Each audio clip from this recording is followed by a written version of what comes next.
everybody, it's Amanda, Brett's wife, and welcome back to the History of FMW, where we are in episode 35. We are going over the first half of 2008 this time. So, Brett, to start us off, can you go ahead and review 2007 for us? So 2007 was kind of a status quo year for both WMF and the Apache Army. The Apache Army, they've established that they can run Corrigan Hall 4 or 5 times a year, and with a lot of promotion, they can draw about 1,200 fans for one of the Corrigan Hall shows, kind of like their WrestleMania. Other than that, they're going to draw about 1,000 fans, which is half-filled up Corrigan Hall, which they're still making a little bit of money off of. And then every other month, they're going to run Shinkiba and just kind of keep the storylines going. Kanemura has kind of phased himself out, though, as the main guy in the promotion, and Mammoth Sasaki now is getting pushed as the top guy, because at this point, this is the prime of Mammoth Sasaki's career, and he's able to have really great matches on top. It wasn't until the last 2 days of 2007 that there seemed to be, somewhat of a change in the Apache Army.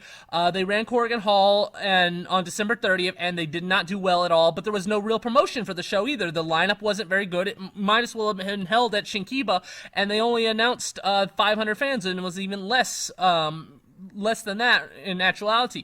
So, they drew a really poor Corrigan Hall show, and then the next day, Kanemura, on a hustle show, he ended up getting seriously injured, a kick to the head by Mirko Krokop, which pretty much injured his brain, and he was bleeding from the brain, and so Kanemura goes into 2008, seriously injured, and so Kanemura is going into 2008 injured, but he's not going to be on the shelf for too long, just with Kanemura's work ethic.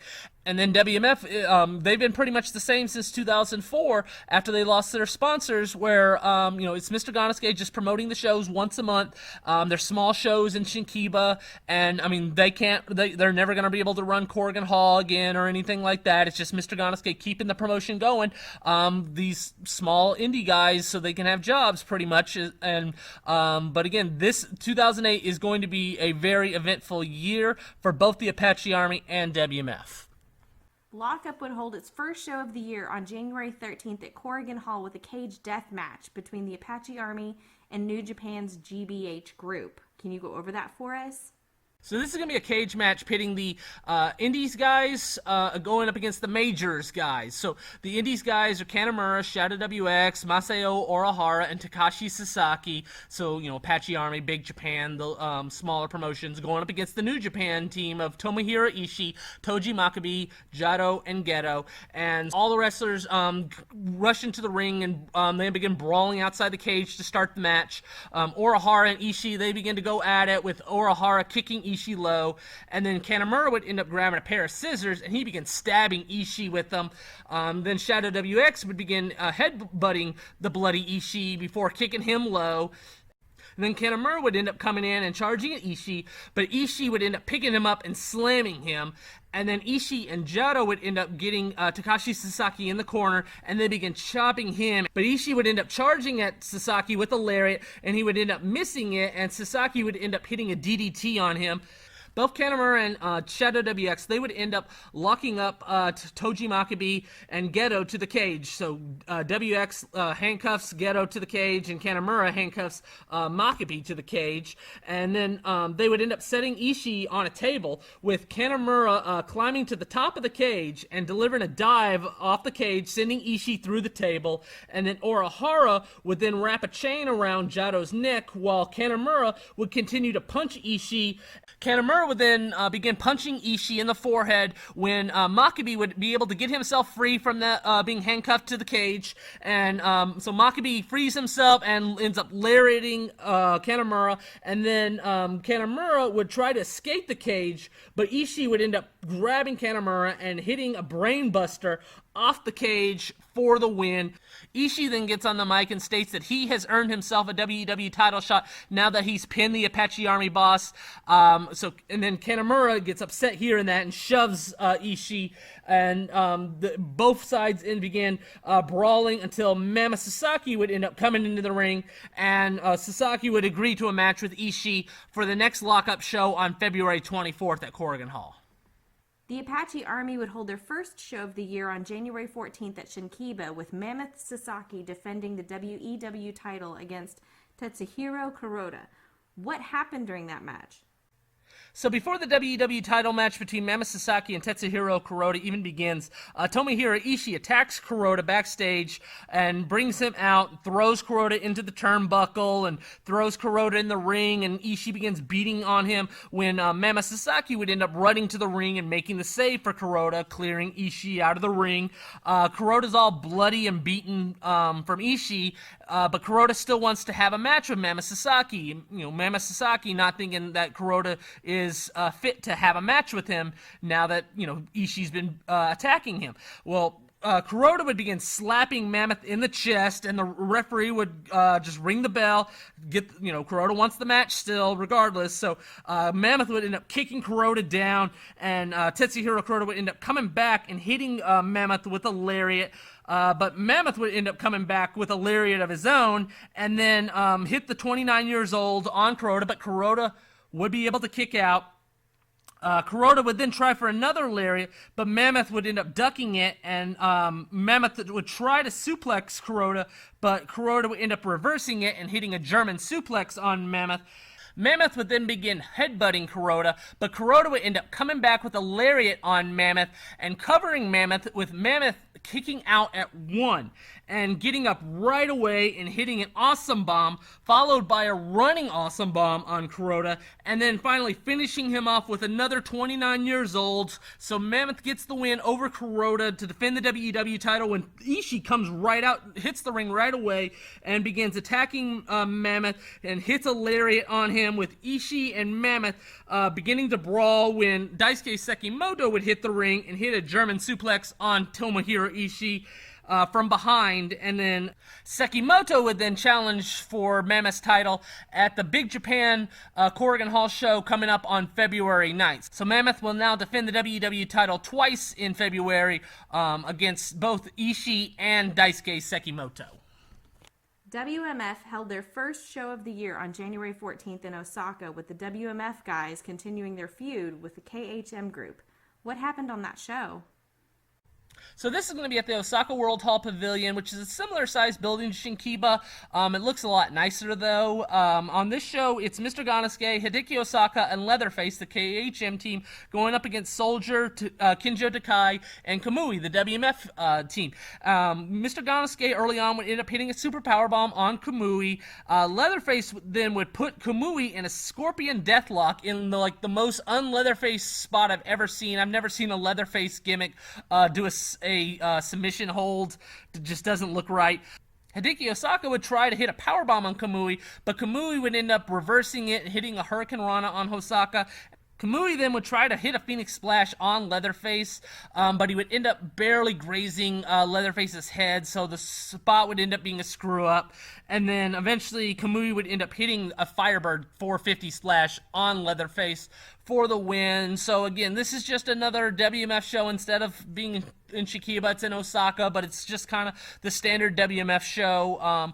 But again, everything is about to change in February for both WMF and the Apache Army. Hustle would run a show on January 17th at Corrigan Hall, which would turn out to be Kenta Man and Kuroda Man's last Hustle show. Who did they face and what happened?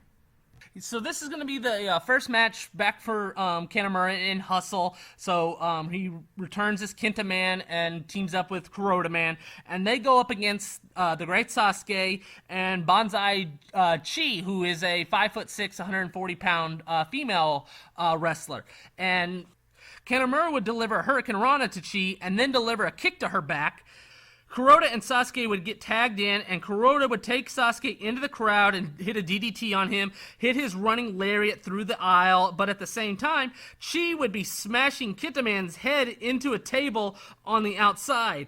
Chi would then begin charging at Kenta Man in the ring and hitting a spear on him, and then begin punching him, and then set Kenta Man up to give a kick to his head in a play off of the Mirko Krokop kick, with Kenta Man falling straight down to the mat like he did when Krokop hit hit him in the head. Obviously, the 5'6", 640-pound Banzai-shi is nothing like Mirko Krokov as far as the stiffness of a kick. Sasuke would end up diving off the top, trying to sunset flip Kintaman, with Kintaman refusing to be pulled down when Banzai-shi would end up hitting a spear on Kintaman, with Sasuke finally getting the sunset flip over on Kintaman to get the pinfall. So great Sasuke, Banzai-shi, they end up getting the win over Kintaman and Kuroda-man, which unknowingly would end up being the final Kintaman hustle match of his career. A group called Kazuichi would run a show on January 18th at Shinkiba, where the Apache Army would go up against some former Dragon Gate wrestlers. What was this show, and what happened on it?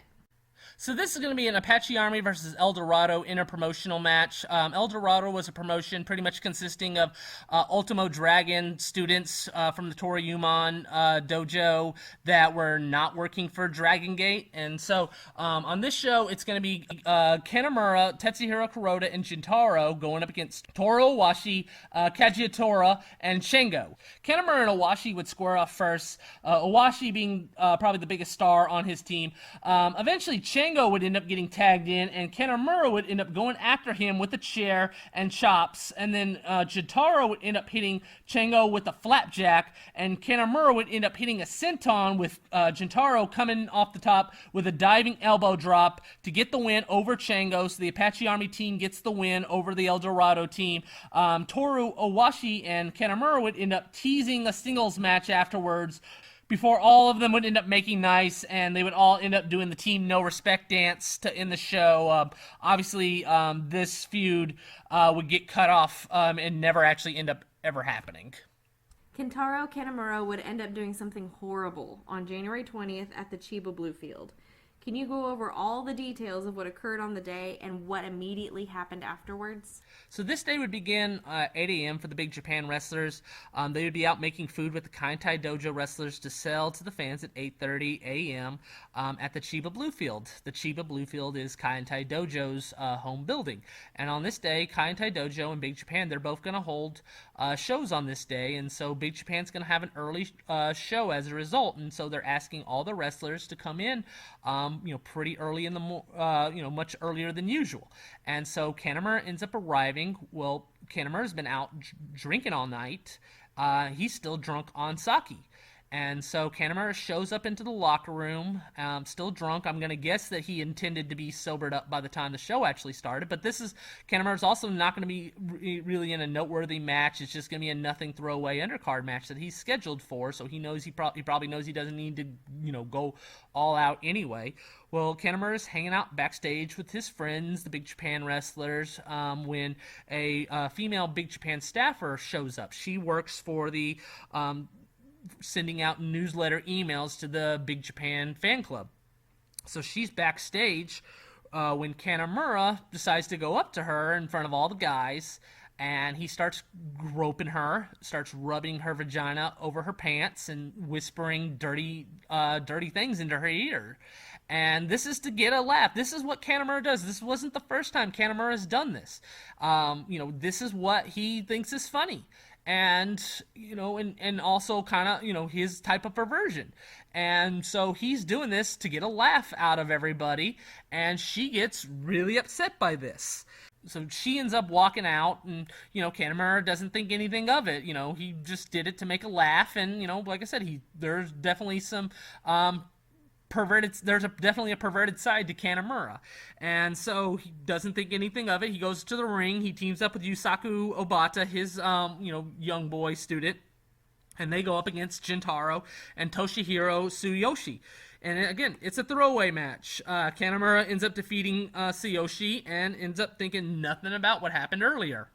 Well, then the woman would end up going to Big Japan president Eiji Tosaka afterwards and telling him what Kanemura had done to her. Well, he would just blow her off and not act like he was going to do anything about it, and pretty much it's the boys will be boys, okay? Too bad.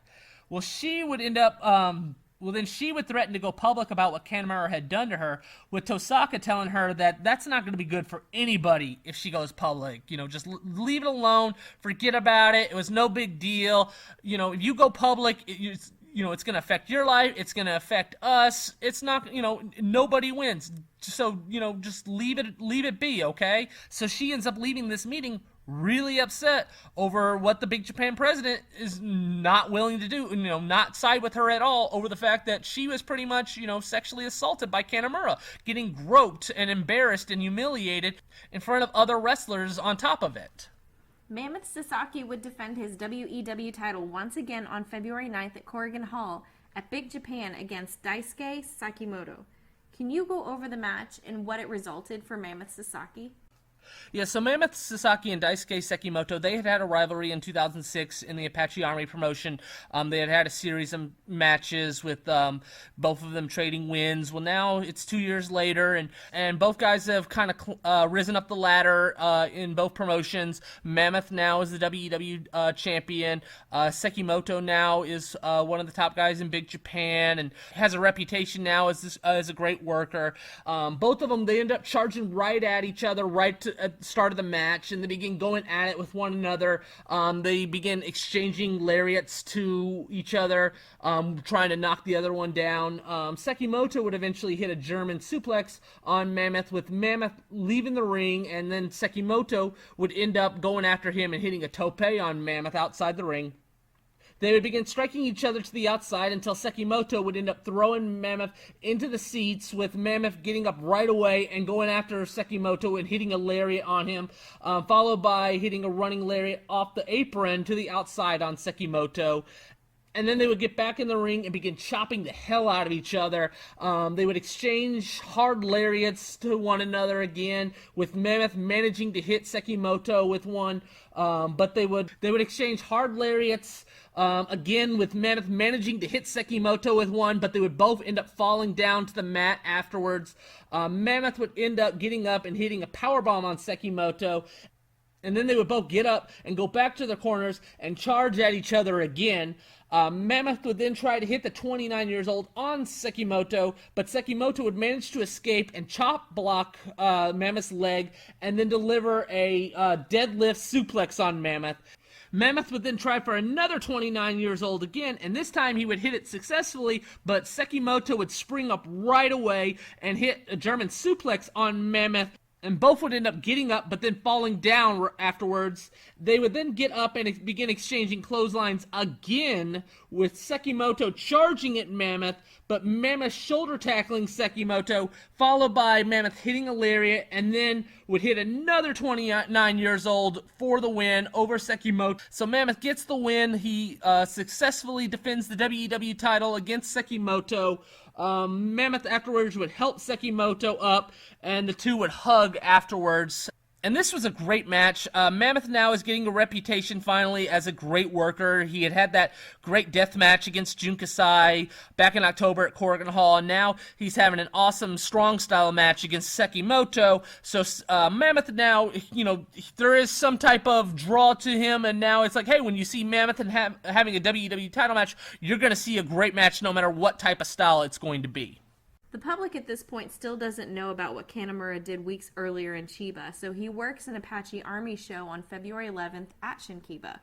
What ended up happening on the show? So Gentaro and the Winger are the WEW Tag Team Champions at this point, and they're going to defend the titles against Takashi Sasaki and Yuko Miyamoto on this show.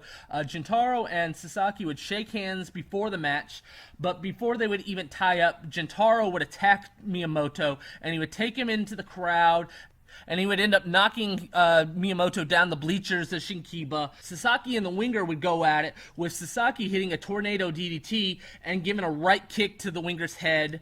Gentaro would come in and stomp at Takashi Sasaki's head when Miyamoto would charge down the ramp and flip over the top rope, hitting Gentaro. Miyamoto would then hit a moonsault, but the Winger would end up grabbing Miyamoto and rolling him up, followed by Gentaro jumping over and delivering a jackknife cradle on Miyamoto for the 3 counts. So Gentaro and the Winger defend the WEW Tag Team titles, and Sasaki and Gentaro would shake hands afterwards. So their feud that lasted all 2007 pretty much is now over, and they're now back on friendly terms. And then Nosawa and Masada would end up jumping Gintaro and the Winger afterwards and busting open Gintaro. And so Nosawa and Masada, they want the next shot at the WEW Tag Team Championship. And then the main event is Kentaro Kanemura, Mammoth Sasaki, and Kaientai Dojo's Kazuma going up against Daisuke Sekimoto, Shadow WX, and Kaientai Dojo's Kinjo Mashimo. Mammoth and Sekimoto would begin exchanging chops to one another, and then Kanemura would end up coming in and begin striking Sekimoto in the face, but would end up getting power slammed by Sekimoto after charging at him. And then Shadow WX would come in and hit a lariat on Kanemura, and then follow that up with a brainbuster on Kanemura for the win. And so this was kind of the standard Apache Army Shinkiba show. Nothing really too much stands out, but things are about to blow up for both Kanemura and the Apache Army. WMF would hold a show on February 17th at Shinkiba where the KHM group would end up disbanding. Can you go over the show and what happened?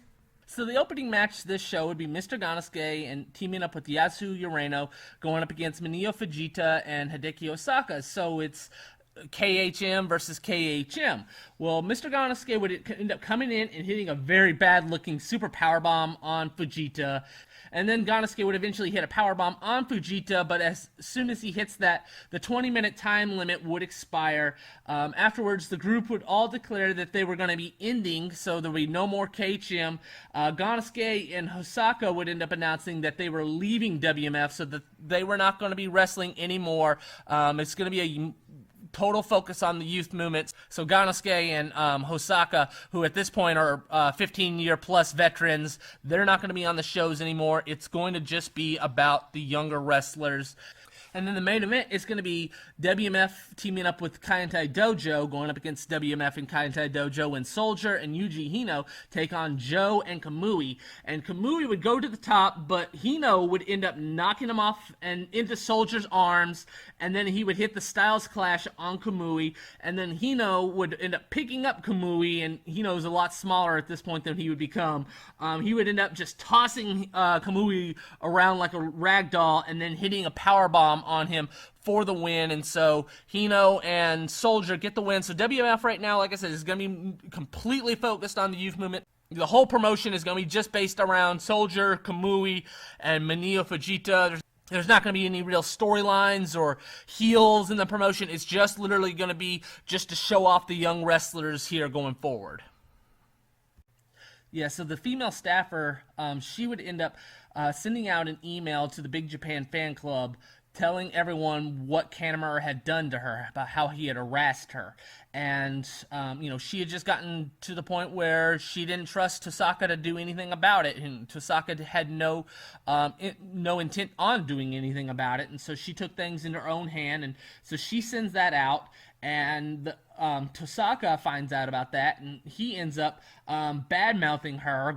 He goes to the public and starts talking bad about her, what she did, how he's upset at her after hearing about this. Siding with Kanemura, kind of the boys will be boys. Who is she, to make these claims against Kanemura? Well, this comes out and it irates the Big Japan fan club and all the fans that hear about this. They are so upset hearing about how he is siding with Kanemura on this after what Kanemura had done to her. And so there is big-time backlash against Tosaka after this, and he has to quickly backtrack. And then Tosaka would end up having a press conference apologizing about what he had done earlier and announcing that he was suspending Kanemura. And he would announce on February 19th that he was suspending Kanemura from Big Japan. Well, then this incident would end up going mainstream, which is the worst case scenario for Big Japan and Kanemura. It gets reported on the news, on the television. It gets reported in the newspapers. Non-wrestling fans are hearing about how this wrestler sexually assaulted this female staff member. And so this is, like I said, the worst case scenario for Big Japan and Kanemura. They're getting so much blowback for how they handled it and what Kanemura did. They end up having to announce, shortly after they announced that they were just going to suspend Kanemura, that he's now suspended indefinitely, which would turn out to be suspended for life. So Kanemura now is banned from Big Japan, pretty much because of how horrible Big Japan handled it, and how now it's mainstream And then Kuroda would end up holding a press conference apologizing for what Kanemura had done and announcing that Kanemura, he's going to hold his own press conference on February 20th. Kanemura would hold that press conference on February 20th in Tokyo with Kuroda. What did he say to the public? So Kanemura in his press conference would state, "I'm sorry for having caused such a disturbance. I apologize to Big Japan, Apache Army, and the fans of the professional wrestling community. Number one, I want to apologize from the bottom of my heart to the woman who has been damaged by my act. I'm sorry. I want to extensively accept responsibility and to apologize from the bottom of my heart. I will exercise self-control in active participation of pro wrestling until this problem solves itself. All my matches in all promotions have been canceled. Although there is no telling whether I can meet my victim in the future, I want to apologize no matter what form it may be. Even if it becomes a formal criminal accusation, I will accept it obediently." The woman would end up filing charges against Kanemura, and police action would end up being taken. The Apache Army would then announce that their February 22nd show would be their last. So things have blown up now. Kanemura now is radioactive. Nobody can touch him. Nobody can book him. The backlash should be too strong. He is not worth that of what he's bringing to the table at this point. And like I mentioned, to make matters worse now, the sponsor of the Apache Army, because of because this promotion is Kanemura's, all the dealings are through Kanemura. The sponsor goes, I'm not gonna lose all my money on promoting a show based around Kanemura, his promotion. I'm pulling out. And so the Apache Army get that news right away, and now the Apache Army announced they're going to have to close. They don't have the money to continue going. On top of that, Goito ends up losing his job, and he ends up, this is pretty much the end of Goito in professional wrestling. He had been just backstage working and booking on the Apache Army promotion. He is out, and he has never pretty much heard from any FMW wrestler after this. It's been 11 years, and no one still has heard about Goito. And I wanted to mention this also. I'm sure Kanemura was very apologetic and very sorry over, what had happened. But that's, like I mentioned, that's who Kanemura is. He does things like that. He has a lot of wrestlers do not like him. Jun Kasai, he announces that he wants to never work with Kanemura ever again. Like, he is super upset. I mean, again, Kanemura had his own enemies because of his personality and how he act already. And now you add in the fact that he is now, sexually harassing a girl, and it's getting mainstream attention and everything. And so a lot of guys don't even like Kanemura. So this is kind of the cherry on top of, hey, I don't have to ever really work with this guy again. I don't like him. And that's what Jun Kasai kind of dealt with at this time period. He just did not want to work. He stated he would never work for Kanemura, work a show that Kanemura is on ever again. So he is super upset about this. He hates Kanemura. And I just wanted to say this. Having been around Kanemura in person, seeing him, when the cameras are not on, he hasn't changed. He really hasn't. He is still who he is. He's always going to be this way if, there's that perverted side to him. And on top of trying to be funny to everybody, the boys and stuff. But he just does things like that to women. And, I mean, I don't want to say I'm friends with Kanemura, because I don't know him well enough to actually say we're friends or anything like that. But I've talked to him a lot, and, we did the interview together, and I had met with him in person last year, and I've seen him around, I've seen him around after shows when I would go to Japan. He has called me a friend in the past. Probably because, I've done some things for him, like send him a t-shirt and stuff like that. And, we can't really be close friends just because of the language deficit. But like I said, he is definitely who he is. And he's just never going to change. And, something like this happens to you. And again, he still would do things like this, just never really got caught or, blown up like this ever again. So, it's sad in a lot of ways, but, at the end of the day, it's just, that's who he is. You just have to really kind of know Kanemura to know, you can get caught doing this and, get in big time trouble and get files charged against you. And at the end of the day, you're still, when no one's really watching, you're still going to do it if you can get away with it. And that's just who he is, sadly. The Apache Army would end up holding their last show under their regime on February 22nd at Shinkiba. What ended up taking place on the show? Yeah, so this is going to be the last Apache Army show. Jintaro and the Winger, they're going to defend the WEW Tag Team titles against Shadow WX and Kazuma.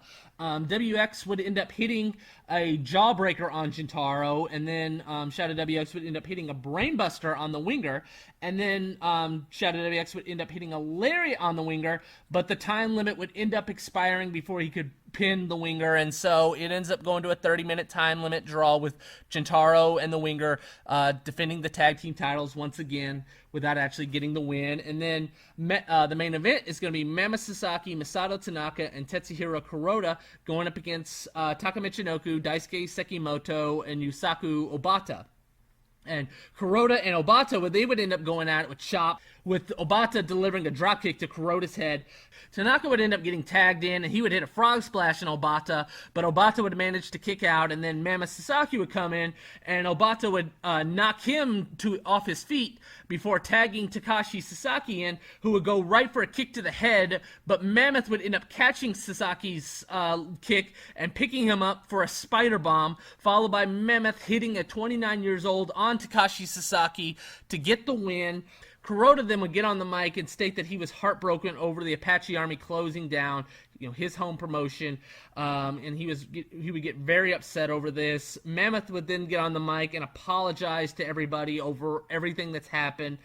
They would all speak about the actions of what had happened afterwards backstage, with the sponsor announcing that the promotion was officially closing down because of what Kanemura had done. So as of right now, there's no intention of the Apache Army ever running again.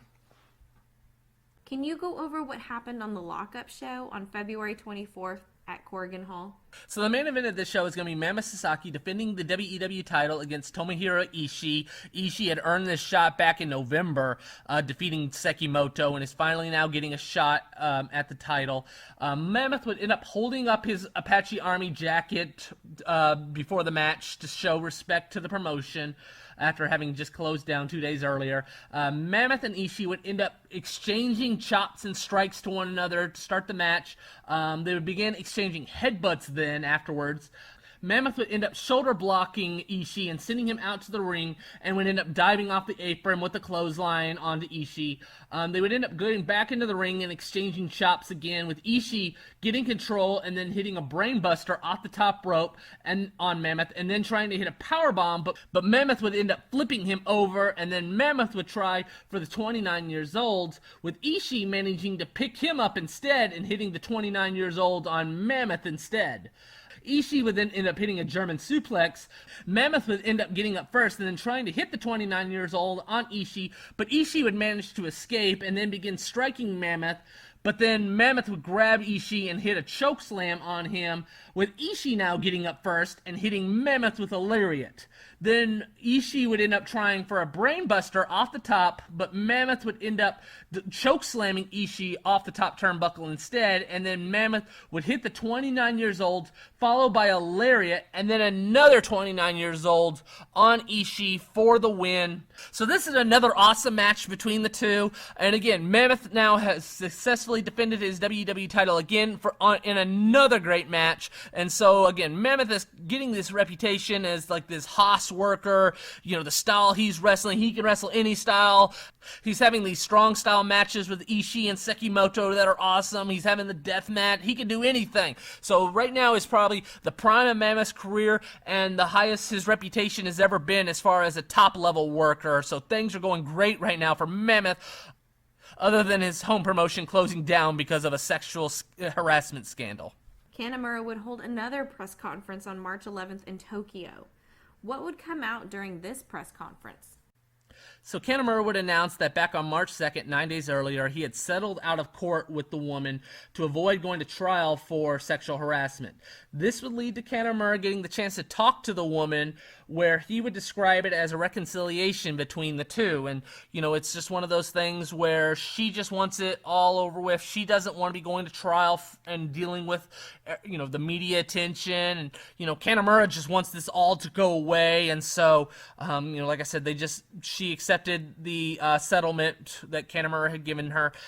Kanemura would have nuclear do not touch heat right now with all promotions. No promotion is willing to touch Kanemura or book him, and he's under the impression that he's not going to be working for at least 6 to 12 months here because of all this, and everything needs to settle down, and right now it's still just too hot for anyone to touch Kanemura. Kuroda would then hold a press conference on March 21st in Tokyo. What would he end up announcing? So Kuroda announces that he's going to promote his own show on April 17th at Shinkiba. And this show's going to have Apache Army and Big Japan talent on it. It's basically to continue the Apache Army where it left off, and, to get guys like Shinjuku Shark and Yusaku Obata, working again. He doesn't want, this just nothing to ever happen with the promotion. He wants to continue his home promotion to keep going. So he announces that, on April 17th, he's going to run a show, but Kanemura is not going to be on this show out of the fear of upsetting any future sponsors that he might have, as he wants to continue the Apache Army. He doesn't want it to close down. He's going to look for a sponsor or something like that to promote the Apache Army name so that the promotion can keep going, but, booking his friend Kanemura on it is not going to work right now, because like I said, Kanemura is going to result in any sponsor pulling out of any show he's on. Big Japan would begin to push Yuko Miyamoto as one of their top stars. Who would he face, and what kind of match would happen on March 24th at Corrigan Hall? Yeah, I talked about last episode how Yuko Miyamoto had this awesome match against Takashi Sasaki, a scaffold death match where the main event at Corrigan Hall, where Miyamoto was really kind of pushed up to the top in Big Japan. Now, just how politics and just how Japan works, Miyamoto is still just too young into his career where Big Japan's not going to push him at the top or make him champion after just 4 years into the business. But because of how over he got during that match, and just in general, he's having great matches overall across the board in Big Japan. Big Japan now has decided that, we're going to book Miyamoto long term. We're going to give him something where, at the end of the road, he's going to get a shot at the title. And so this match is kind of the beginning of that road, that journey of Miyamoto eventually capturing the Big Japan title. It's against Shadow WX in a Moonlight Darkness Fluorescent Light Tubes deathmatch. And so Miyamoto now is main eventing Corrigan Hall for the first time in a singles match since the match against Sasaki a year earlier. And on this match, Miyamoto would end up sending Shadow WX out of the ring and diving over the top, hitting a tope on WX. Miyamoto would then pull out a basket of lemons and begin shoving it against Shadow WX's forehead, which is all cut up, and then sending Shadow WX into a light tube board, and then hitting a double knee, breaking a light tube across Shadow WX's chest, with Shadow WX just no-selling that, ripping off his shirt, and then Shadow WX would end up hitting a powerbomb on Miyamoto on a light tube board, and then sending Miyamoto into the ropes, with Miyamoto coming back and hitting a handspring elbow, and then hitting a moonsault on Shadow WX while holding a light tube. And then Miyamoto would charge at Shadow WX while holding a light tube, but Shadow WX would end up hitting a lariat, hitting the light tube, breaking it across Miyamoto's chest, and then hitting a brainbuster, and then follow that up with a lariat to get the win over Miyamoto. So Shadow WX gets to become the #1 contender for the Big Japan Deathmatch Championship. And like I said, Miyamoto, it's and just how Japan works. It's going to be a slow build, but at least it's in the cards right now that Miyamoto eventually is going to become one of the top guys and a future champion in Big Japan. Kanemura would make a surprise announcement along with Masao Urahara on March 25th at a press conference. What would they end up announcing together? So Masao Urahara has always kind of been this rebel when it comes to the Japanese independent scene, and he announces that sponsors be damned, he's going to book Kanemura for his Mobius show, his home promotion, on March 29th at the Shinjuku Face. He's going to take that risk. He wants to give Kanemura a second chance. He's going to be the first one to book Kanemura on a show, and so Kanemura is super excited about this. Someone's has my back. Someone's taking a chance on me. And so Orihara and Kanemura hold a press conference where Kanemura states, like I said, he didn't expect to be wrestling for at least 6 to 12 months, and he wanted just everything to die down. He didn't think anyone was going to book him. And then Kanemura states that he understands that, not all fans are going to accept him, but he wants for them to watch him in the ring and evaluate him themselves. And so it's kind of one of those things of like, look, I'm going to show you how much passion I have for this business, that you're going to eventually, in some way, at least look past my faults. And so Kanemura, at this point, this is the big first step on getting Kanemura booked, kind of back in the swing of things and being regularly accepted in the pro wrestling community, because he pretty much for the last month and a half or so, or about last month, has just had leprosy essentially when it comes to all the promotions. He has been untouchable because all the sponsors do not want the negative feedback from the fans because of what Kanemura did. Orihara would hold his Mobius show on March 29th at Shinjuku Face, with Kanemura's first match back since his sexual harassment scandal. What happened during this match and following the match? So the show would start with Orihara and Kanemura coming to the ring, with Kanemura getting on the mic and apologizing to the fans, and then both of them would bow to the crowd for forgiveness over what Kanemura had done. And on this show, the main event is Kanemura, Masao Orihara, and Dr. Man's number 1, who's a masked man, going up against Tomohiro Ishii, Mr. Kako, and Shiro Hashishi, Kai and Dai Dojo wrestler. Orihara and Kanemura would throw Ishii into the ropes and deliver a double drop kick onto him, and then Kanemura would set Ishii on a table to the outside, with Kanemura diving off the top, sending Ishii through the table. Ishii would then hit Kanemura with the brainbuster off the top, and then follow that up with a lariat.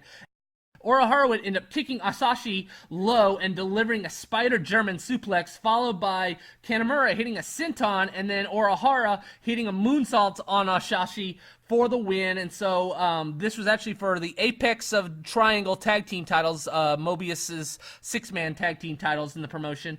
Kanemura and Orihara would hug afterwards. Then the masked Dr. Man's number 1 would end up attacking Orihara, with Dr. Man's number 2, who was originally scheduled for the match, but before Kanemura had been put in the match. So they're upset over Dr. Man's number 2 getting pushed out for Kanemura. So they attack Kanemura and Orihara. There ends up being a Dr. Man's number 3 joining in on the beatdown, when they would end up all taking their mask off, and it would be revealed that the Dr. Mans are Nosawa, Masada, and Takamura. So they're going to feud with Nosawa here going forward on the next show. And I just want to say also, Kanemura at this point is super appreciative of Orihara. He really, really respects Orihara, and I mean, like I said, this means the world to Kanemura, that he is willing to give that Orihara is willing to give Kanemura a shot here to prove himself to the fans, and again, just the first one to kind of make that step on getting Kanemura back in the swing of things and getting booked. There would be a huge split between Masato Tanaka and Yoshihito Sasaki in April 2008, resulting in Sasaki leaving 0-1 forever. What ended up happening between these two? So I'm just going to give the details of what I know exactly happened. So Masato Tanaka had always kind of been known as a playboy, at least as far as the FMW wrestlers go, dating a lot of women. I know that with Kaori Nakayama, he was dating her in 2001.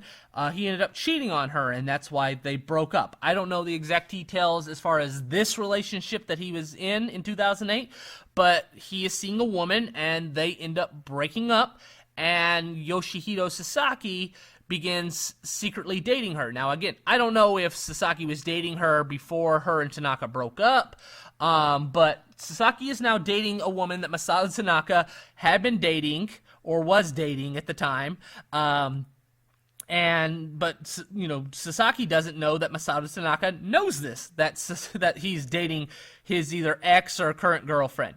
And Masato Tanaka, think about this. Masato Tanaka is the one that brought Yoshihito Sasaki into 0-1 after FMW closed down. He's the one that got Shinya Hashimoto to hire him because Tanaka had, seen him in the dojo and seen him as a young boy and saw he had potential. So Tanaka's thinking, hey, this is a guy that I helped his career out on.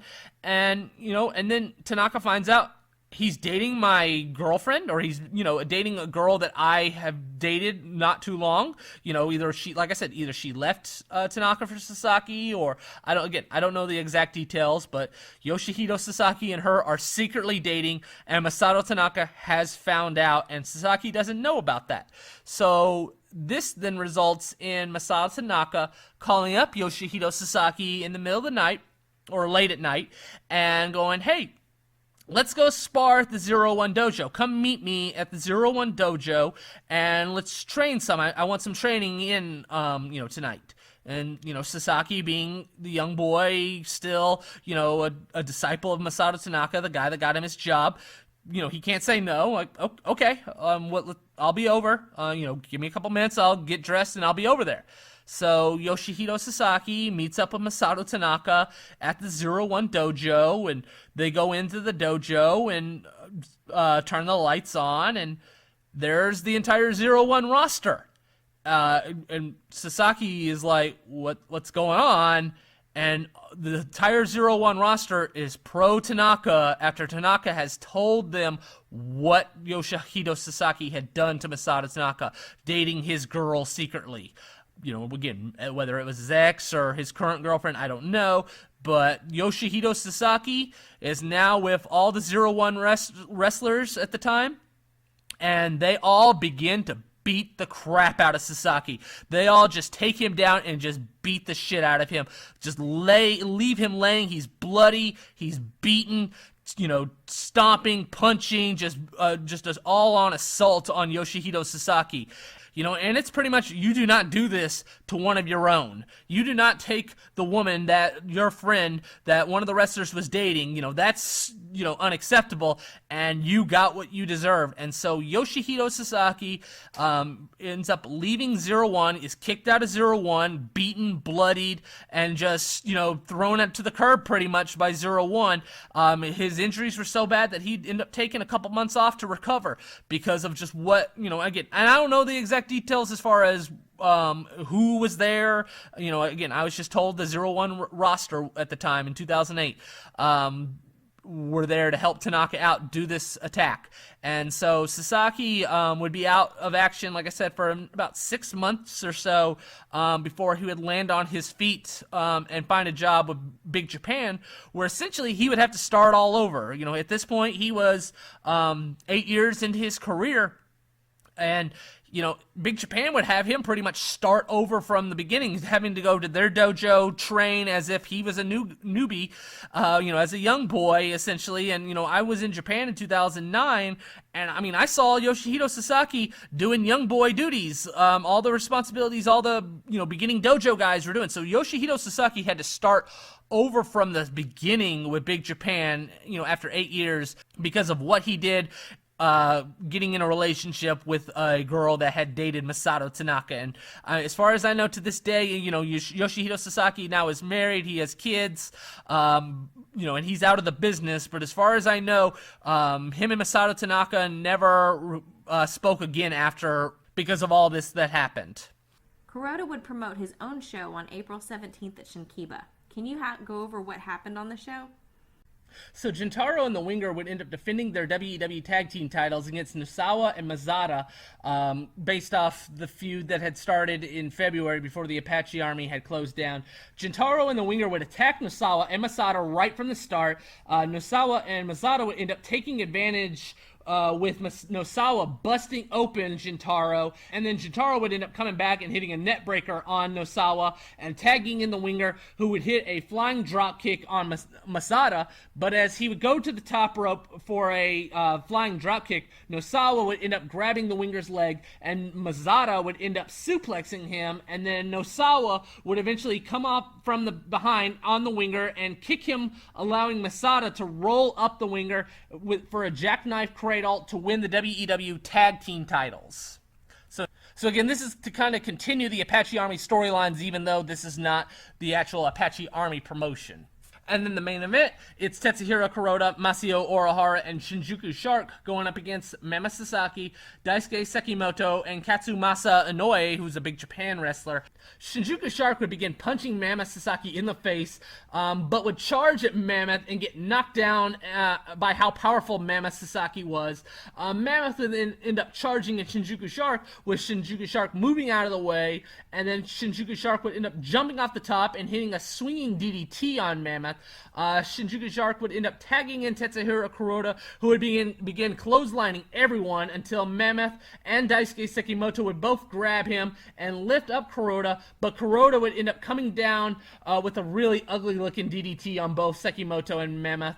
Sekimoto would end up grabbing Kuroda and holding him as Orihara would come off the top rope, with Kuroda moving out of the way, with Orihara accidentally hitting Sekimoto instead, and then Shinjuku Shark would end up punching Sekimoto in the face as Kuroda would hit Sekimoto with a half Nelson suplex for the win. So Kuroda is the booker, the promoter of this show. He gives himself the win over Sekimoto. And so again, this is to just kind of continue the push the Apache Army without the Apache Army actually being around at this point. So Kuroda right now is looking for a full-time sponsor, but sadly the sponsor of this show behind, that Kuroda was able to find was not willing to invest long-term in this, which eventually would change everything as far as the Japanese indie scene goes, that Kuroda would not be able to find a sponsor, but eventually someone else would.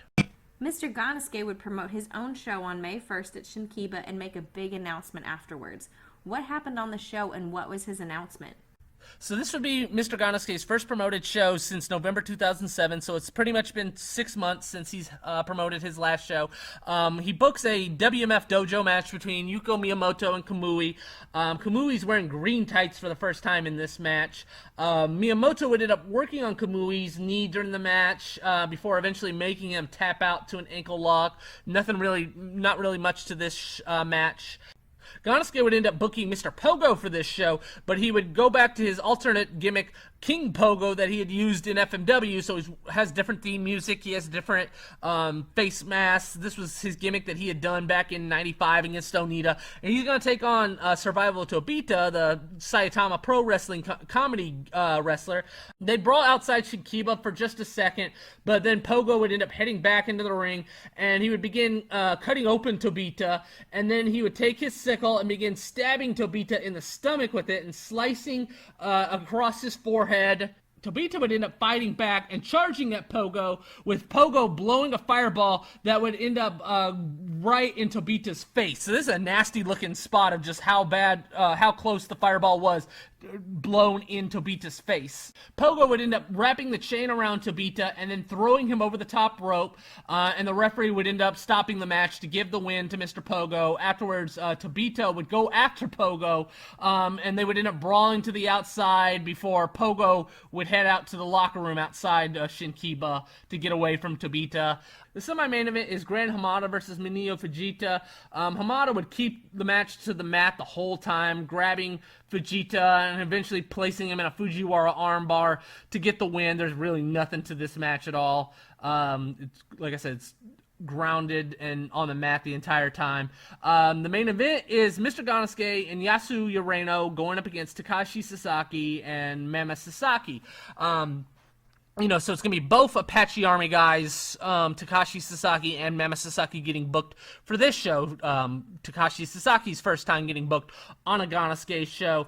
Ureno, quick story about him.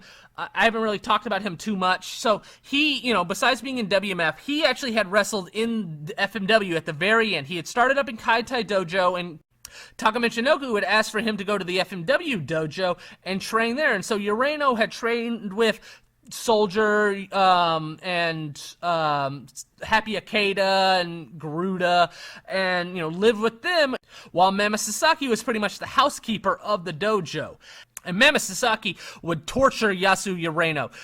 He pretty much would make Ureno strip nude and run laps around each building that FMW was running before the show would begin. And just one of those things of really, Ureno paid a lot of dues while working for the FMW dojo, mostly because of Mammoth Sasaki, and now Urano's going to team up with Gannosuke, going up against Mammoth Sasaki and Takashi Sasaki. Gannosuke and Mammoth would start off by exchanging chops with one another. Eventually, Gannosuke and Takashi Sasaki would square off with Gannosuke kicking Takashi Sasaki low and hitting a backdrop suplex on Takashi Sasaki. Gannosuke and Urano would then end up sending Takashi into the ropes and hitting a double clothesline. Gannosuke would try to get Urano to do the signature kiss spot and then drop an elbow that he always did with Kanemura and Kuroda, but Urano was not paying attention at all and would end up walking away with Gannosuke having to grab Urano and forcibly kiss him and then making him drop the elbow on Takashi Sasaki. Gannosuke would then end up sending Takashi Sasaki to the turnbuckle, but he would climb to the top and hit Gannosuke with a flying drop kick. Urano then would end up grabbing Takashi Sasaki's leg to prevent him from making the tag, but Takashi Sasaki would end up hitting Urano with an enziguri and then tagging in Mammoth Sasaki, who would hit both Gannosuke and Urano with clotheslines. Mammoth would then end up coming at Gannosuke, but they would both end up hitting each other with clotheslines 3 separate times before both would end up falling down to the mat, and then they would both end up tagging in their partners, Urano and Takashi Sasaki, but Urano would end up quickly hitting Takashi Sasaki with an enziguri and then tagging Gannosuke right back in, and then Gannosuke would end up hitting a flying dropkick and then a praying powerbomb, and then eventually trying to hit a Fire Thunder on Takashi Sasaki, but Takashi Sasaki would end up escaping, and then Takashi would end up trying to kick Gannosuke in the head, but Gannosuke would move out of the way and roll him up for a Gannosuke clutch. Mammoth Sasaki would end up coming into the ring and breaking up the Gannosuke clutch by kicking the referee to make him stop the count, and then Mammoth would end up going for an awesome bomb on Urano, but Urano would end up delivering a Hurricane Rana on Mammoth, and Gannosuke would end up hitting the ring and clotheslining Mammoth outside the ring. Urano then would help Gannosuke hit a super powerbomb on Takashi Sasaki, with Gannosuke then trying for another powerbomb on Sasaki as Urano would climb to the top, but Mammoth would end up rushing in and booting Gannosuke in the face and grabbing Urano and throwing him off the top rope. Mammoth then would hit Urano with an awesome bomb and then hit a lariat, followed by Takashi Sasaki hitting a right leg kick and then Mammoth hitting Urano with a 29 years old for the win. And so the Mammoth Sasaki Takashi Sasaki team get the win. Afterwards, Gannosuke would shake Mammoth and Takashi Sasaki's hand, and then address the crowd and eventually announce that he plans on retiring from wrestling at the end of the year. So he's about to turn 40 in June, and at this point his body is hurting. He wants to rest up, and he feels like wrestling's a young man's sport, and hitting 40, it's time for him to retire. So Gannosuke is now going to pretty much have a retirement tour here going forward the rest of the year before holding a retirement show in December. Kanemura would end up appearing at an Atsushi Onita press conference on May 2nd in Tokyo. Why did he do this, and what ended up happening? So going back to the lockup show on February 24th at Corrigan Hall, before the show had even started, fans are trying to find their seats. Onita would end up showing up and coming to the ring. He gets on the mic and he calls out Choshu. He wants Choshu to come to the ring. And Choshu would end up coming to the ring with Onita dropping a letter for Choshu to read. And the letter would state that Onita had considered the war between him and Choshu over with, and Onita wants to form a tag team with Choshu instead. And they've been feuding for the last, we're in 2008. Onita had been calling out Choshu, wanting a fight with him, going back to 1999, and, pretty much the last 5 years or so, it's been dormant. Onita's been retired for the most part, for the majority of the last 5 years, and so he hasn't really been interacting with Choshu. Well, now he wants to work with Choshu again, but the feud's over. He's lost. Choshu always won, Choshu would always get the win over Onita. The closest Onita really came came to getting a win over Choshu is when he threw a fireball in Choshu's face when he had Tenryu in a Scorpion Deathlock, and this allowed Tenryu to get the win over Choshu. That was the closest that Onita was ever going to actually get a win over Choshu. Otherwise, Choshu, destroyed Onita in 2000 at the Yokohama Arena. Well, now Onita wants to work with Choshu, but he's not going to work with Choshu in a competitive way, because there's at this point the feud's over. But hey, Onita's thinking is, hey, I can work with Choshu, I can form a tag team with him. And so Onita asks for Choshu to be a partner with him. Choshu would end up not necessarily accepting Onita's request, but agreeing he would align with Onita. And so Onita can work with Shiro Koshinaka going forward, who's a part of Choshu's group, but Riki Choshu himself doesn't necessarily want to team with Onita, not just yet.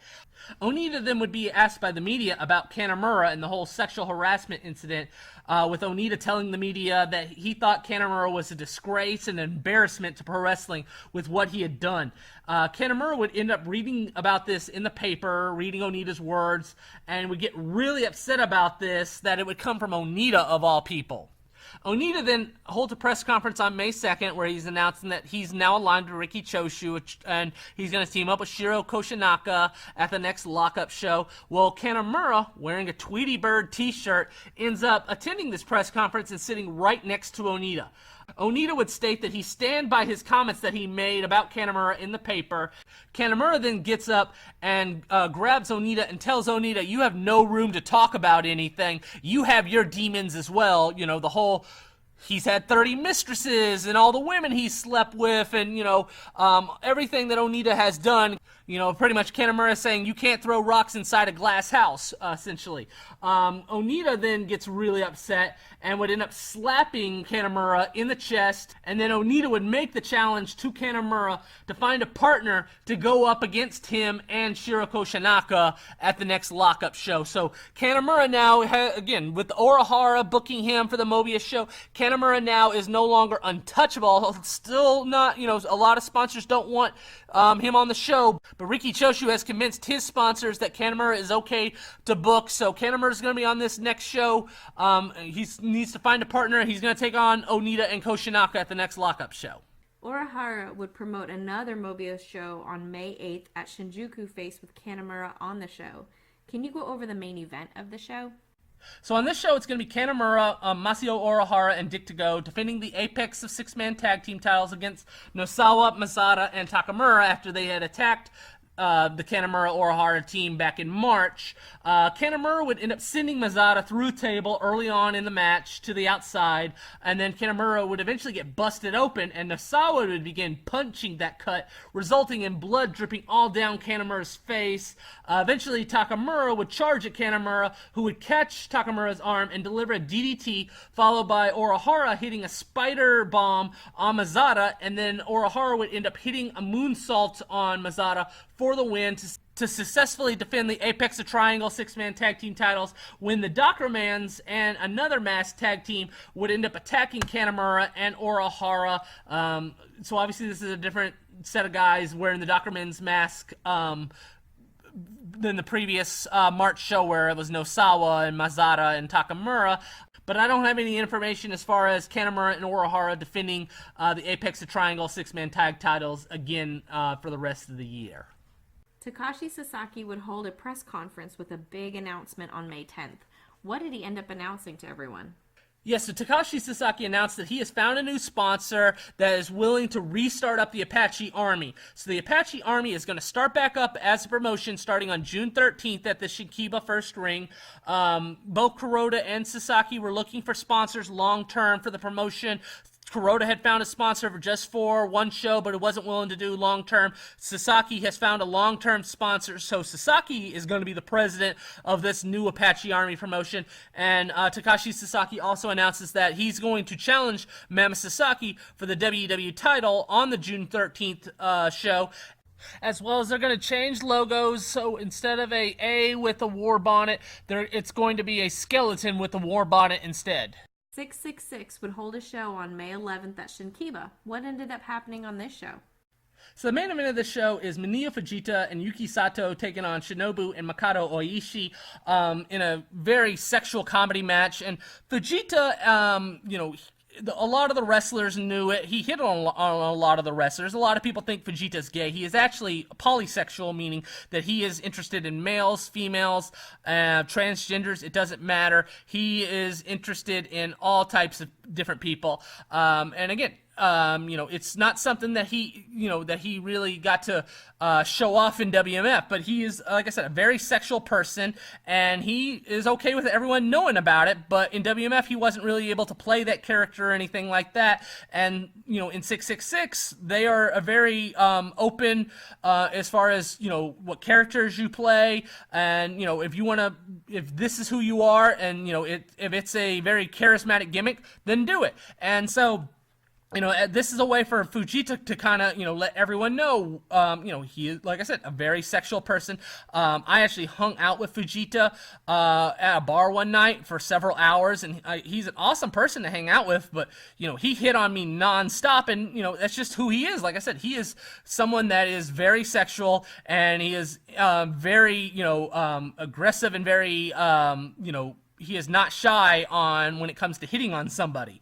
In this match, he's teaming up with Yuki Sato, who I've also hung out with, and is actually probably the nicest person I've ever met in the wrestling business, with just how friendly he was to me. And then they're taking on Shinobu and Makoto Oishi. In this match, Sato would end up tagging Fujita by slapping his crotch, and Fujita would come in, hitting drop kicks on both Oishi and Shinobu. Eventually, Oishi would hold on to Fujita, and Shinobu would charge at Fujita, but Sato would end up hitting a lariat on Shinobu, and then that would be followed by Fujita picking up Oishi and hitting him with the downburst for the win. So Vegeta and Sato get the win. And then in the main event, it's Onryo, Crazy SKB, Shigeru Kato, and Asami Kodaka taking on the team of Yuko Miyamoto, Naoshi Sano, Senpai, and Keikaru Hashino, but they're coming to the ring as KISS members. So it's actually Simmons Miyamoto, Ace Sano, Stanley Senpai, and Chris Hoshino, and they're all in their KISS makeup. And this is going to be an elimination match. SKB and Asami actually ride to the ring in a motorcycle. Asami would end up charging at Miyamoto right away, who would toss him over the top rope to eliminate Kodaka. SKB would end up setting Miyamoto in the Trio Woe and then putting a speaker right next to Miyamoto's ears. And SKB would end up grabbing a guitar and then playing the guitar with the sounds going so loud, the boom right next to Miyamoto's ears. He would end up submitting because of the pain in his ear. So Miyamoto has been eliminated. Senpai would end up coming in and climbing up the top rope, but he would end up losing his balance and falling to the outside. So Senpai would end up eliminating himself, essentially. Kato would end up trying to go for an Asai moonsault, but would end up getting hit by a chair, and then Naoshi Sano would end up knocking him outside the ring to eliminate Kato. And then SKB would end up getting into his firecracker jacket that he had, I talked about it last episode. He ends up putting the jacket on, and Sano would see this and just jump out of the ring and eliminate himself. He doesn't want to be a part of SKB coming down on him with a jacket full of firecrackers on him. So Sano eliminates himself, and this leaves Hoshino by himself, and all the footage that Samurai shows ends up going black. At this point, I don't know if it's to hide the fact that the fireworks didn't really work or anything like that, but there's a gimmick of Samurai TV not being able to show the actual footage anymore of SKB coming off the top rope like it's too violent of a move to show, a guy wearing a jacket full of firecrackers going off, landing on another wrestler. But eventually they would show that SKB would pin Hoshino to get the win for his team. WMF would return to Shinkiba on May 17th with the WMF guys facing off against the K-Dojo guys. What happened, and what kind of direction was WMF going under without some veterans on the show? So the main event of the show is going to be Minio Fujita, Yuko Miyamoto, and Kamui, the WMF Dojo team, going up against Madaka, Basa Boy Raito, and Keiji Yamamoto, the Kaientai Dojo team. The Kaientai Dojo guys, they would go at it with Fujita right at the start. Eventually, Fujita would go for a clothesline to Yamamoto, who would end up kicking Fujita's knee out and then delivering a drop kick to Fujita. Fujita would end up coming back with a dropkick of his own, and then Miyamoto would end up delivering a dropkick to Basa Boy Raito, and then Fujita and Miyamoto would both hit suicide dives on the Kaientai Dojo wrestlers outside the ring, and Fujita would end up finishing off Raito with a downburst for the WMF win. So at this point, like I said, Gannosuke is out, so he is just, hey, young guys, Fujita, Miyamoto, Kamui, this is your promotion now. You guys, going forward, you're the stars. You're gonna, have the best matches you can possibly have. Make names of yourself. The Gannosukes, the Hosakas, the Nakagawas, the Onryos, they've already made names of themselves. Now it's time for the WMF Dojo guys to really establish themselves. Miyamoto kind of already has, but this is a way for Fujita and Kamui to really kind of, hey, you got a time period now to make yourself as valuable as you possibly can going forward. Matsunaga would return for one last death match in 0-1 on May 17th against Otani in Saitama. Can you go over what type of match this was and what happened? So this is going to be a steel cage, glass rain, hell, iron ball death match between Matsunaga and Shinjiro Otani. This goes back to 2006. I talked about it in that episode where Otani had been the referee for a match between Kazunari Murakami and Matsunaga, and Otani had gotten involved. Matsunaga would end up stabbing Otani. Otani would end up attacking Matsunaga, setting up Murakami to put Matsunaga asleep.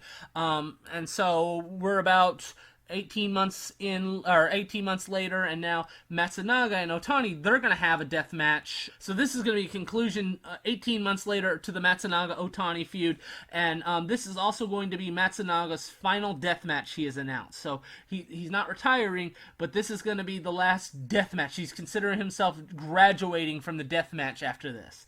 They start with chops with Otani knocking Matsunaga down and going for the face wash with Otani kind of kicking Matsunaga in the face in the corner before trying a running kick in the corner, but when he tries for the running kick, Matsunaga would end up stabbing Otani in the leg with a spike. He'd end up pulling a spike out of his pocket and stabbing Otani right in the leg. Matsunaga would then begin stabbing Otani in the head, cutting him up, then blowing a fireball in Otani's face.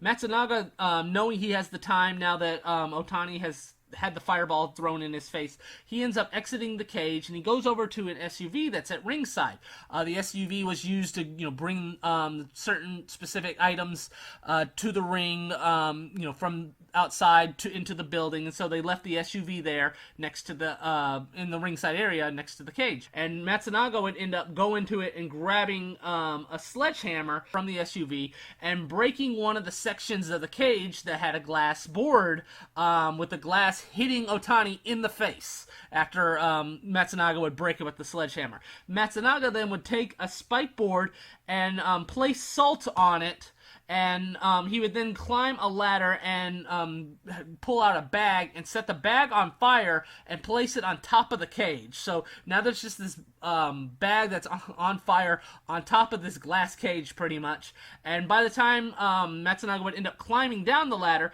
Otani would now be up, and he would end up delivering a backdrop suplex to Matsunaga, and then Otani would end up kicking Matsunaga on the salt-covered spike needles.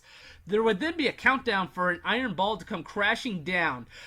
It's above the ring, and it's going to come crashing down on the glass cage. And so the fans are counting it. There would then be a countdown for an iron ball to come crashing down. It's above the ring, and it's going to come crashing down on the glass cage. And so the fans are counting it down as Matsunaga is laying on the salt-covered spikes. Otani tries to get Matsunaga off the spikes, but fails to do so. since Matsunaga is directly under where the iron ball is going to come crashing down, causing the glass to fall on him. So Otani tries, if he can't do it, eventually the iron ball does come crashing down above the cage glass board, with the bag of fire that Matsunaga had set also coming down, all on top of Matsunaga. Otani would then cover Matsunaga for the win, and afterwards Matsunaga would end up getting up and leaving, with the fans chanting his name. And like I said, this is his final death match. It's not necessarily good by any means, but it's a creative death match, just with all the different gimmicks. And this is probably something that if Onita had done in the 90s in FMW, probably would have came off better, probably would have put more money into it, or maybe, tried everything out, got the kinks out before doing it. Like I said, this was creative, but not necessarily a good match, and it's literally just there for the glass to come crashing down on Matsunaga as the key spot. Lockup would hold a show on May 18th with Kanemura returning to the promotion. Can you go over this show? So on this show, it's going to be Tetsuhiro Kuroda and Takashi Sasaki taking on Riki Choshu and Kazuchika Okada. Okada obviously being much younger, hasn't dyed his hair yet, still young to the business, and he was a Toryumon dojo boy before eventually joining over to New Japan and becoming one of Riki Choshu's guys early on. So Takashi Sasaki would begin laying kicks to Okada, with Okada coming back with a strike that would result in a kick to the head by Takashi Sasaki. Okada would then end up getting Sasaki in the corner and tagging in Choshu, who would begin destroying Sasaki before putting Takashi Sasaki in the Scorpion Deathlock, with Tetsuhiro Kuroda trying to break it by hitting Choshu with a chair, when Okada would end up hitting a dropkick on Kuroda, and then Choshu would begin smashing Kuroda with that chair. Takashi Sasaki and Okada would begin exchanging strikes with each other. Eventually, Kuroda and Choshu, they would end up coming back in the ring, and Kuroda would end up going low on Choshu, but Kuroda would end up making the mistake of sending Choshu into the ropes, as Choshu would just come back and hit a monster lariat on Kuroda and tag Okada back in. Okada would end up hitting drop kicks to both Kuroda and Sasaki, and then placing Kuroda in a Boston Crab, when Takashi Sasaki would end up hitting Okada over the head with a chair, and then Kuroda would end up hitting a lariat over Okada for the win. So Tetsuhiro Kuroda has a pinfall victory over Kazuchika Okada, obviously establishing that Tetsuhiro Kuroda will always be the much better wrestler than Kazuchika Okada. And then the semi-main event is going to be Atsushi Onita and Shiro Kashinaka taking on Kentaro Kanemura and Masao Urahara. Earlier in the month, Onita had told Kanemura, hey, go find a partner to face me and Koshinaka in a tag match. Well, Kanemura has found his friend Urahara. In this match, Kanemura and Onita, they would begin brawling in the crowd right away, as Koshinaka and Urahara would fight each other in the ring. Onita would end up throwing Kanemura in the turnbuckle, busting Kanemura up, and then throwing Kanemura in the seats before bringing him in the ring, and eventually both Kanemura and Onita would begin headbutting each other. Onita would end up taking off his boot and smashing it up against Kanemura's head, and then Kanemura would end up taking off Onita's shirt and choking Onita with it before Koshinaka would end up coming in to make the save for Onita. Onita and Kanemura would eventually go back to headbutting each other. By the way, this is the first time I've ever seen Onita just in jeans and no shirt. So it's a very awkward look for him. A look I've never seen him any other time before in a wrestling ring looking like this. Onita would end up hitting a double DDT on both Kanemura and Urahara, and then Onita would end up sending Kanemura into Koshinaka's hip attack, and then hit a powerbomb on Kanemura.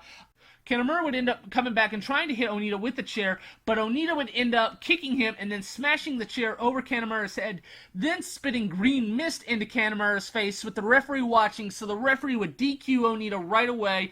Eventually, Koshinaka would end up hitting Kanemura in the head with the chair to send him out of the ring. Onita and Kanemura would end up getting back in the ring and continue to headbutting each other before finally everything is cleared out. So, this is just to continue the feud. They're gonna fight again in July. Right now, this is the main feud Kanemura has after returning from his sexual harassment scandal. He's gonna be feuding with Onita. Then the main event is going to be Mammoth Sasaki, Dick Togo, and Jintaro going up against Tomohiro Ishii, Jado, and Gedo. So it's going to be the Apache Army going up against the GBH group. Mammoth and Ishii, they would square off with chop exchange right away, and then they would exchange shoulder blocks before squaring off face-to-face. Eventually, all 6 wrestlers would end up brawling around ringside before Jado and Gedo would end up coming back in the ring and taking off the turnbuckle pad, and then throwing Dick Togo into the turnbuckle without the pad, ribs first, injuring his ribs. Ishii, Jado, and Gedo would then take turns working on Dick Togo's injured ribs. Eventually, Togo would end up hitting Jado and Ishii with a double DDT and make the hot tag into Mammoth, who would hit a double lariat on both Jado and Ishii. Mammoth and Ishii would then square off again, with Mammoth going crazy with strikes to Ishii, as they would both end up double clotheslining each other. Eventually, Jintaro and Gedo would end up tagging in, and Jintaro would hit a diving elbow drop on Gedo, and then hit a sweet chin music on him, followed by Dick Togo hitting a lariat on Gedo. And then Jintaro would try to roll Gedo up with his own Gedo clutch, but Ishii would end up picking up Jintaro and dropping him down with a brainbuster, followed by Jado hitting a super power bomb on Jintaro, and then Ishii would end up hitting a brainbuster with Gedo coming off the top rope and hitting the Superfly Splash on Jintaro for the GBH win. Mr. Gannosuke would have a unique comedy match in Ice Ribbon on May 20th at the Ice Ribbon box in Saitama. What did Gannosuke have to do with Ice Ribbon, and what happened in the match? So I've talked about in previous episodes how Mr. Gannosuke had began working for other independent promotions outside of WMF. You know, he'd been working for Guts World.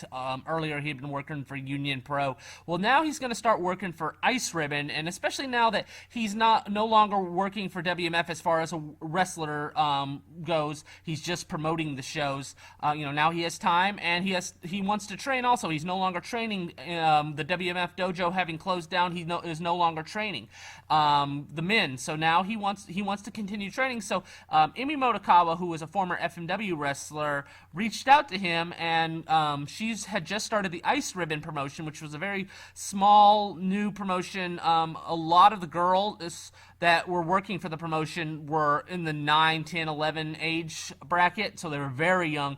So Gannosuke begins training these girls and also begins working for the promotion.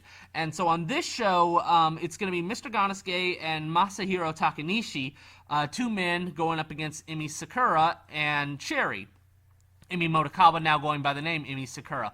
And so in this specific match, Gannosuke and Takanishi, they dress up as females in this match. So they're actually, they come to the ring in cheerleader outfits, and Mr. Gannosuke is actually going by the name Miss Genko. Takanishi is going by Masaako Takanishi. Gannosuke and Takanishi, they end up, in their cheerleader outfits, they end up jumping Sakura and Cherry. Like I said, there's no ring, so they're just wrestling on a mat in this match. Sakura would end up lifting Gannosuke's skirt and begin spanking him, and then Gannosuke would try to pick Cherry up for a Fire Thunder, but she would end up lifting Gannosuke's skirt and then hitting him with a Shining Wizard, and then tagging in Emi Sakura, who would end up jumping off a chair that's in the crowd as kind of the turnbuckle, since there's no ring, and she would end up getting the pin over Miss Genko, Mr. Gannosuke, in this comedy tag match. So like I said, this is just for something Mr. Gannosuke to do, since he is no longer wrestling for WMF to give the younger guys a shot. He's now helping out the Ice Ribbon promotion as a wrestler and a trainer. The Apache Army would return on June 13th at Shinkiba. Can you go over the top 2 matches on the show? So this is going to be a restart of the Apache Army promotion, now with Takashi Sasaki under control. He's going to be in charge of the promotion. They found a new sponsor. This show, it would have some interest with the crowd. It would announce a sellout crowd of over 350 fans for the show, so the fans are interested in seeing what this new Apache Army is going to look like. All the wrestlers would come to the ring, and they would address the crowd. Mammoth Sasaki, Takashi Sasaki, they would talk to the fans and tell the fans that this show, or this promotion, it's going to start fresh. This new Apache Army is going to be different than the old Apache Army. The semi-main event is going to be Jun Kasai going up against the Winger in a death match. Eventually, Kasai would end up unmasking the Winger, and then cutting him open with a barbed wire bat, so the winger's bleeding during this match. Eventually, the winger would get a hold of the barbed wire bat and use it as a weapon on Kasai, but Kasai would end up getting the win with a Pearl Harbor splash with the barbed wire bat placed on the winger as he would hit the splash on the winger for the win. So Kasai gets the win after being out of action for 7 months to get the win. And then the main event is Mammoth Sasaki taking on Takashi Sasaki. In this match is going to be for the WEW title. Both Mammoth and Takashi, they would exchange lariats to one another. Eventually, Takashi would end up delivering a drop kick to Mammoth, sending him out of the ring. But Mammoth would end up picking up the win after hitting Takashi Sasaki with a lariat, and then finishing him off with the 29 years old to successfully defend the WEW championship. So again, Mammoth is on this run of just getting big wins, successful wins, defending the WEW title, and having good matches on top of that. Afterwards, Mammoth Sasaki and Takashi Sasaki, they shake hands, and then Mr. Gannosuke, he would end up appearing. He would show up with Tetsuhiro Kuroda. They would both come to the ring, and both Kuroda and Gannosuke would challenge Mammoth Sasaki and Takashi Sasaki to a tag match on July 17th at the next Apache Army show. So Mr. Gannosuke now is going to be able to work Apache Army shows. He's never been able to for the last 4 years after him and Kanemura had that split that I talked about in the 2004 episode where, it's nothing official of what happened. They don't want to talk about it. But, there was some difference between Kanemura and Gannosuke that they didn't talk to each other. They didn't interact with one another, and they ended up going their separate ways, with Gannosuke working WMF, Kanemura working the Apache Army, and neither one could work on the same show as the other. Well, now that Kanemura is gone, that opens up Gannosuke to start appearing for the Apache Army, which Gannosuke was a part of when it was just the Apache Army group before it became a promotion in 2004. WMF would hold a show on June 28th at Shinkiba. Can you go over the show as well as the big announcement that would be made following the show? So now that Mr. Gannosuke can work Apache Army shows, that opens up Mammoth Sasaki to return to WMF. And so Mammoth Sasaki is going to return on this show to team up with Kamui. It's going to be his first time in WMF in nearly 3 years. They're going to team up to take on the team of Soldier and Garuda. Garuda, I talked about in the 2005 episode. He was hurt for money. WMF wasn't paying him that much money compared to what Michinoku Pro was willing to pay him to tour with Michinoku Pro. So Garuda would end up missing a WMF show. Well, that resulted in some conflict between Garuda and Mr. Gannosuke. Garuda would come back and work another show work a couple more shows in WMF later in the year, but he was no longer a full-time WMF wrestler as a result, and but Garuda now, he's no longer getting booked by Michinoku Pro.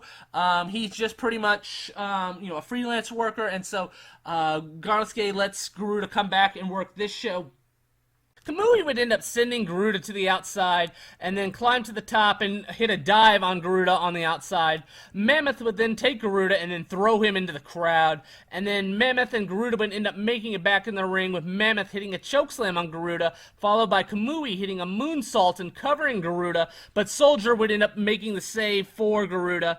Kamui would then end up climbing back to the top, but Garuda would end up getting up and hitting a suplex on Kamui off the top, and then Soldier would end up taking Kamui and hitting a powerbomb on him, followed by a Styles Clash, with Mammoth having to make the save for Kamui by grabbing Soldier by the throat and hitting a chokeslam on him. Garuda would follow that up by hitting Mammoth with a drop kick, sending him to the outside, and that would leave Soldier alone with Kamui to pick him up and hit the BUU off the top on Kamui and get the win. Then the main event would be the Great Sasuke taking on Mania Fujita. Fujita would end up delivering a dropkick to Sasuke, sending him out of the ring, and then Fujita would end up hitting a tope con hilo on Sasuke outside the ring. Fujita would then climb to the top, but Sasuke would end up knocking Fujita down, sending Fujita onto the apron of the outside. Sasuke would then dive off the top, but Fujita would move out of the way, so Sasuke would end up hitting the apron before falling outside the ring. And then Sasuke would end up coming back and delivering a dive, but missing a swanton on Fujita, which would allow Fujita to hit a German suplex, followed by a Hurricane Rana, and then a swanton bomb on the Great Sasuke. Sasuke would then try to strike at Fujita, but Fujita would end up catching his arm and rolling Sasuke up for the Gannosuke clutch, with Sasuke kicking out at 2. And then Sasuke would end up just kicking Fujita and delivering a power bomb to him, followed by climbing up to the top and delivering a drop kick to Fujita in a cool looking spot. And then the great Sasuke would end up hitting a Thunderfire power bomb on Fujita to get the win between the two. And then afterwards, it would be announced that WMF is closing down in August. So what happened was Mr. Gannosuke announced back in May he was going to retire. Well, as a result, he's not going to be working any more shows, so long term, there's no point in him to continue promote this promotion that, you know, is still has just been struggling financially for the last couple years. He's literally just been keeping it going so that his, you know, dojo students would be able to continue to have a job and work regularly, you know, at least once a month or so.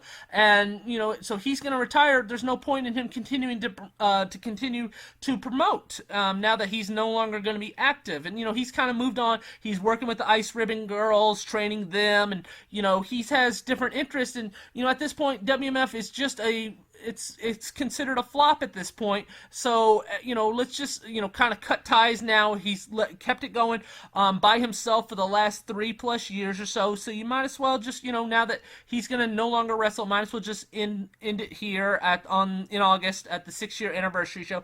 Also, another aspect was that Gannosuke mentioned was, you know, the whole promotion was to start up new young wrestlers. It was supposed to be, you know, Wrestling Marvelous Future. It was supposed to be around the young wrestlers. Well, the young wrestlers, all the dojo guys, you know, at this point, Kamui is, you know, about 3-4 years in, and he's the youngest wrestler still wrestling.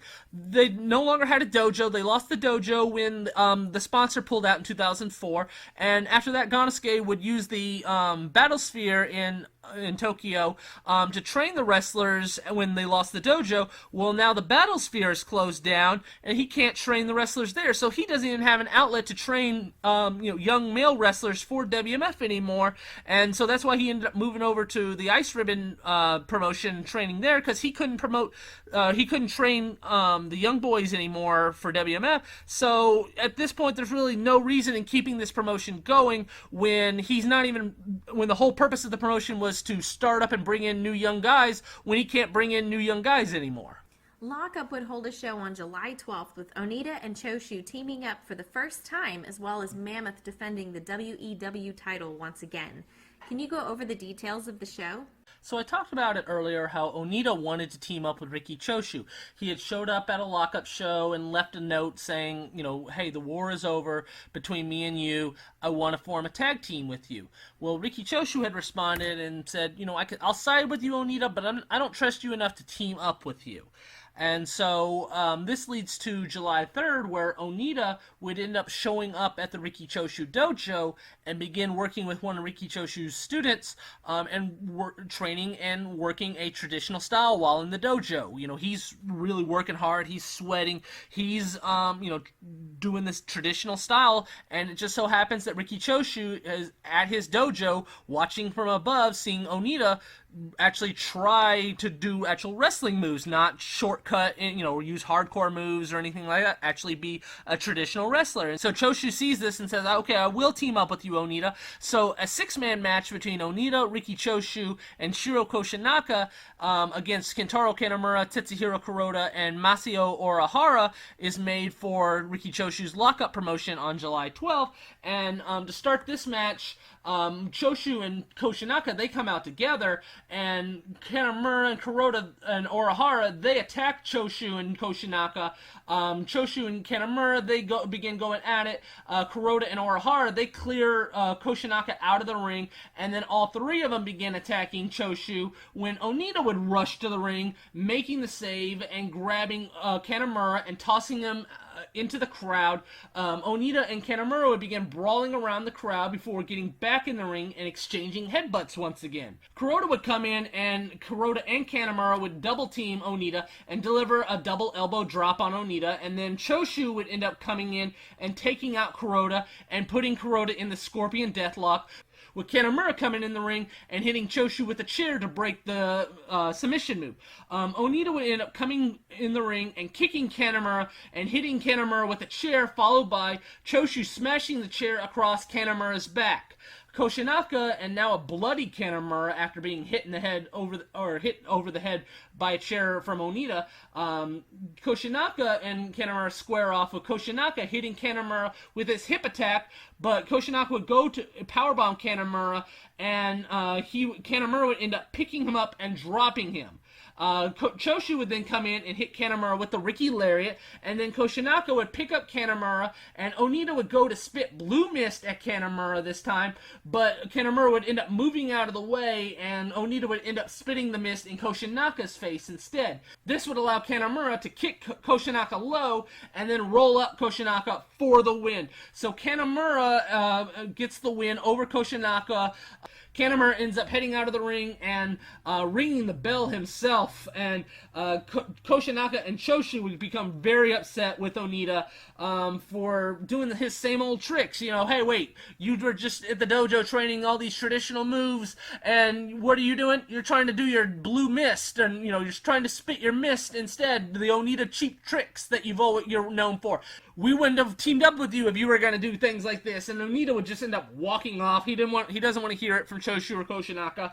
Eventually, Choshu would find Onita backstage and begin yelling at him, as Onita would just end up smiling at Choshu. It's the same old Onita. He hasn't changed. He tried to prove to Choshu that, hey, I'm not trying to do the shortcuts anymore, but, at the end of the day, Onita's going to be Onita, and Riki Choshu wants nothing to do with that type of, with that Onita. And then the main event is going to be Mammoth Sasaki once again defending the WEW title against Tomohiro Ishii. Ishii this time would get Mammoth in the corner and begin chopping him, with Mammoth just smiling at him before Mammoth would end up putting Ishii in the corner and begin chopping him, and then Mammoth would charge at Ishii, but Ishii would end up moving out of the way, and Mammoth would end up running into the turnbuckle.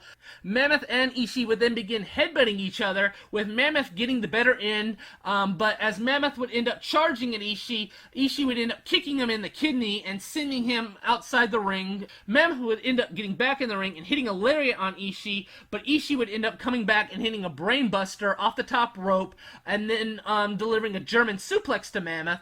Ishii would then charge at Mammoth, but Mammoth would end up picking Ishii up and slamming him, followed by Mammoth hitting a Thunderfire powerbomb on Ishii. Mammoth would then go for the 29 years old, but Ishii would end up escaping from it, and then both Mammoth and Ishii would begin exchanging lariats to one another, with Mammoth knocking Ishii down, but Ishii would manage to get right back up and hit a lariat on Mammoth. Ishii would then hit his own 29 years old on Mammoth, and then bring Mammoth to the top of the turnbuckle, with Mammoth knocking Ishii off the top. Ishii would then climb back up to the top rope, and Mammoth would end up hitting a really weird-looking powerbomb on Ishii off the top rope. They would end up getting up and start headbutting each other once again, and then striking each other with elbows. Mammoth then would eventually end up kicking Ishii, and then giving him the 29 years old, but Ishii would kick out, and then instantly try to pick Mammoth up for his own 29 years old again, but failing to actually pick up Mammoth this time. And this was a botched spot. You could just tell they're tired, and Ishii just does not have the strength to actually physically pick up Mammoth. And Mammoth is not having enough give to actually pick himself up. So this is just a botched spot. Eventually, Ishii and Mammoth would begin exchanging lariats one more time, until Ishii would end up hitting the ropes and coming back and hitting a lariat to finally put away Mammoth for the win, to win the WEW Championship. This match wasn't as good as the match back in February. Like I said, there were some key spots here that were messed up. Especially the Ishii trying to hit the 29 years old on Mammoth, and both of them just being too tired to execute the move. So like I said, this match was definitely a step below what Mammoth had been doing as far as top-level matches with top-level opponents. But now Tomohiro Ishii has won the WEW Championship. Mammoth's reign after about 10 months, or nearly 10 months, is over. But, like I said, Mammoth had really built himself up as champion. But going forward now, Tomohiro Ishii is going to be the heel, the New Japan heel guy, to carry the WEW Championship for the Apache Army guys to go after him and his title. Okay, Brett, remind everybody where they can find you at. You can find my website at bahufmw.com or fmwwrestling.us. I've been working on this website for 20 years. I have biographies of FMW wrestlers. I have results of the last 30 years. I have news reports of the last 20 years. I also sell DVDs and MP4s of everything from FMW to Freedom's shows in the last 30 years, anything in between, Apache Army, WMF. You can also find me on Twitter at BahuFMW, where I'll post anything news related or anything that I find out about what's going on in FMW related stuff, or any of the FMW wrestlers or Freedom wrestlers. You can also find me on Instagram at BahuFMW World, where I go through all my Japanese wrestling magazines and post pictures every so often, anything I find interesting. You can also find me on YouTube at BrettFMW, where I am posting all the videos of everything we're talking about on these episodes. I'm putting video to it and posting it on YouTube. That's Brett FMW. And then also you can find my Facebook group, History of FMW. Just type that in and ask to be a member, and I'll accept you. And I've posted all the History of FMW videos, all the music career FMW wrestler music videos I've made.